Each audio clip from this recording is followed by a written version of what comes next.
Hello and welcome to the channel. My name is Jocelyn and I am an online teacher and digital nomad. The purpose of this channel is to help online teachers just like you get started with teaching with an online platform or come up with fun and creative ways to engage your young learners online. In this video, we are going to talk a little bit more about the online tool called Nearpod. If you are not familiar with Nearpod, I'm going to link a video that you can watch that will talk a little bit more about what you can do with this online tool. This online tool is a great way to get your learners excited about your lesson because you can incorporate videos, you can incorporate games, and they have the ability to do these activities independently, which is a great way for you as the teacher to gauge their understanding of the new lesson materials. In this video, we are going to talk about one of my students' all-time favorite games, which is called Time to Climb. The premise of this game is that the students have to answer a series of different questions, and every time they answer a question correctly, they get to move up a mountain. Each student gets to choose their own character, and it's just a really fun way for them to show you what they have been learning. So let's quickly zip on over to Nearpod so I can show you how this game works. Okay, so the first thing you are going to want to do is to log into your Nearpod account. Once you've logged in, you are going to go over to the left-hand side to the blue rectangle that says Create. Click on Create, and then it's going to give you some options. You can create a lesson, a video, or an activity. I'm going to go ahead and click activity, but please know that you can create a full lesson and then later on add this activity to your lesson. But in this video, I'm going to create it as a separate activity. So you can see that Nearpod allows you to make a lot of different games. You can make matching games, the time to climb game, which we're going to focus on today, draw it, and drag and drop. I'm going to go to the second one that says time to climb. And you can see their description of this game is that it's a multiple choice quiz game that increases engagement with friendly competition. Once the time to climb game has loaded, you will see that over here on the right hand side, there's a time to climb library, and I don't often use anything that's pre-made by other teachers. I create my own materials, but you're more than welcome to kind of scroll down through these to see if any of these topics would relate to one of the classes that you are teaching.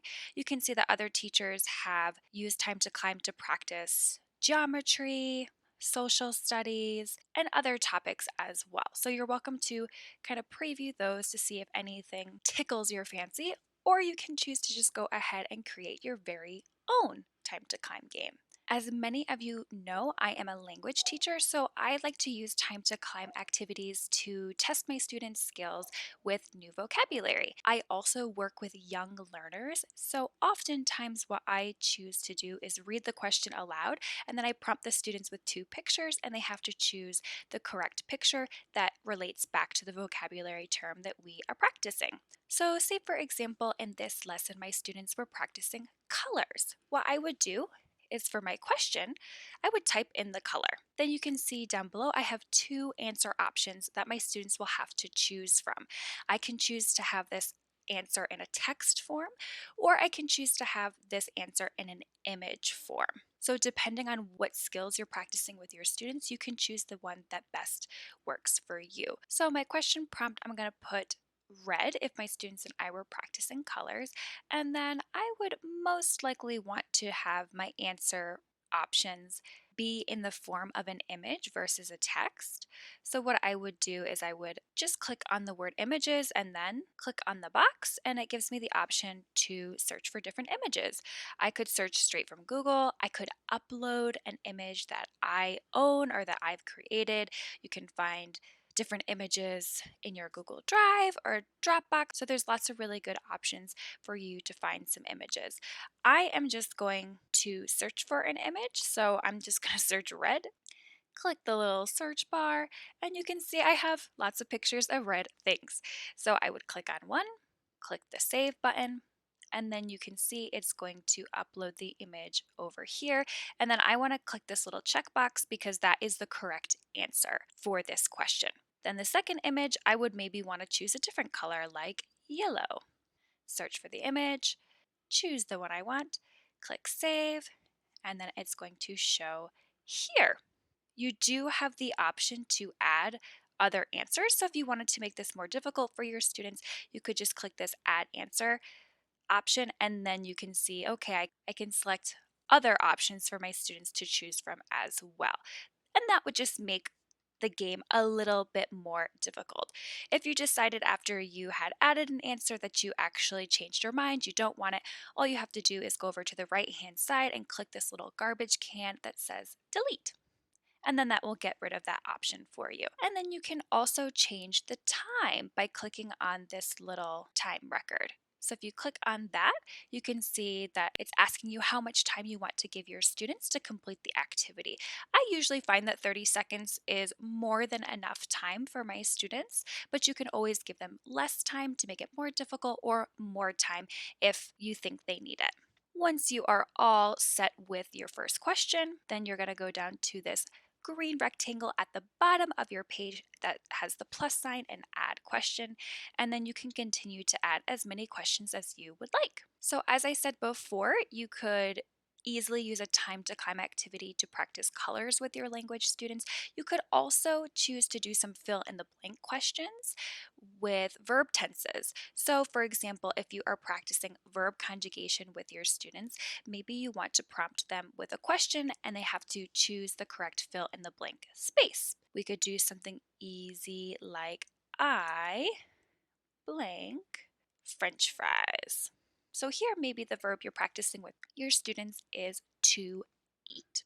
So you could prompt them with two different texts where there are two different verbs. So maybe for one of the text options, you want to give them the correct verb, and then you give them another verb like sleep that has nothing to do with French fries, right? And they have to choose the correct verb to complete the sentence. You could also do this in another way where maybe you use the same verb, but it's conjugated in two different ways. You could have one option be I eat French fries and then eats, right? So they would have to know, okay, the subject of this sentence is I, so I say I eat. I do not say I eats. So the correct answer is eat. You'd want to make sure that you click the correct answer so that the system knows which answer is correct. You could add a reference image for this question, right? A good reference image for this would maybe be somebody eating French fries so that your student has a little bit better of an understanding of the question in case they have some doubts. So you would click on the image that you would want, click save, and then that would appear as the reference picture to help your students answer the question correctly. So pretty much you would just continue to do this until you have as many questions as you want. A good way to gauge how long this activity might take your students is to think, okay, if each of my students have 30 seconds to complete each of these questions, that's the longest they will have with each question. So if I have 6 questions, this activity is going to take about 3 minutes, probably a little bit longer if you have to explain it to your students, but that can just give you a general idea. So as you can see, there's lots of different uses for this activity. You can prompt your students with a word and then they have to choose the correct image. You could prompt them with a fill in the blank activity. You could maybe have a question where there's a particular sentence in the past or in the present or in the future, and then maybe they have to choose, okay, this question is written in the past tense or this sentence is written in the present tense. So there's lots of different ways that you could use this particular game in your language classrooms. Once you have added all of the questions that you would possibly want to ask your students, you're going to go over to the right bottom hand corner and click save. Then you can see that it's already saved this activity in a lesson. So then you could go up here and you could name the lesson. So I'm just going to name this Time to Climb example lesson. But of course you would name your lesson whatever fits best for the class that you're creating. And then you could add any other content or activities to this lesson. So you would just click this big plus sign up here, and then you could upload any slides. You could add any videos, any virtual field trips to complete your lesson. knowing that you already have your time to climb activity created.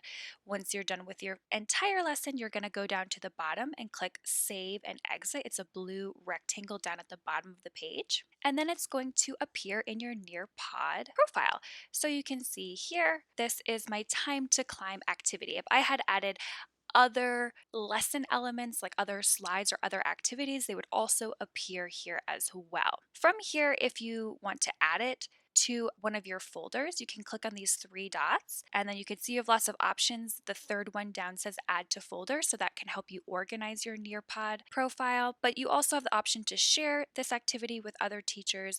You can duplicate it if you wanted to create a second copy of it, add to a folder, as I said before, export it as a PDF, create a report so that would allow you to see how your students did with the activity. And then you always have the option to delete the activity if you choose at some point that you no longer need it. If later on you think of additional questions that you want to add to this activity, all you have to do is hover over the time to climb square, and then in the bottom left hand corner they have this little edit button, and that would just bring us back to the page that we were on before when we were beginning to create this activity. You also have the option, if you move over to the right, to preview the activity, so that would allow you just to kind of see a blank slide of it. And when it's time to share it with your students, you have two options. You can either do a live participation, so that's if you were going to do these activities live with your students, you would want to click on that option. And below it is student paced, so that's if you want to maybe set this as an assignment that your students would do outside of class time. It would allow them to access this activity and then complete it at their own pace. If you're an outschool teacher like me, chances are you are probably going to be doing this as a live participation with your students. So let me show you how that looks.